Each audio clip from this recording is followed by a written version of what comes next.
श्रीमती जसकौर मीणा जी। बहुत बहुत धन्यवाद सभापति जी। मैं आपके माध्यम से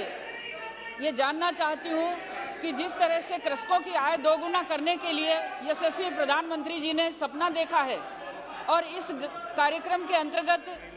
किसान की आय को वृद्धि करने के लिए अनेकों योजनाएं संचालित की हैं, लेकिन मैं पूछना चाहती हूँ कि क्या भूमिहीन किसानों को एफपीओ के साथ जोड़कर कृषि योजनाओं का लाभ दिए जाने की कोई योजना है? यदि है तो राजस्थान में कितने भूमिहीन किसानों को इस योजना से लाभान्वित किया है? माननीय सभापति जी, जैसा कि भूमिहीन किसानों को एफपीओ के साथ में जोड़ने की बात है, एफपीओ के अंदर ऐसे जो भूमिहीन किसान हैं उनको भी इसके अंदर किसान वो उसका सदस्य बन सकता है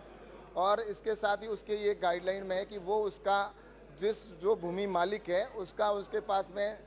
वो होना चाहिए कि उसकी एग्रीमेंट है वो होना अनिवार्य है। और इसके साथ ही इसके अलावा भी जो भूमिहीन किसान है वो किसान क्रेडिट कार्ड योजना के अंदर भी उसके लाभ ले सकता है और फसल बीमा योजना के अंदर भी वो अगर उसका एग्रीमेंट किसानों के साथ में जिसका जो ज़मीन का मालिक है उसके साथ है तो फसल बीमा योजना से भी जोड़ा गया है। एग्रीकल्चर इंफ्रास्ट्रक्चर फंड है उससे भी वो अपना इस योजना से लाभ ले सकते हैं। तो कुल मिलाकर भूमिहीन किसानों के लिए भी लगातार सरकार के द्वारा ये प्रयास किया जा रहा है कि हालांकि वो लैंड है वो किसान के, लेकिन उनका जो एग्रीमेंट है तो उस एग्रीमेंट के आधार पर उनको इस योजना के साथ में जोड़ा हुआ है। और एफपीओ के अंदर जैसा माननीय सदस्य ने कहा है तो एफपीओ से वो उसका अगर अपनी शुल्क जमा कराता है तो उसको उसके सदस्य बनाया जाता है और उसका आने वाले समय में एफपीओ के अंदर उस किसान को लाभ होता है।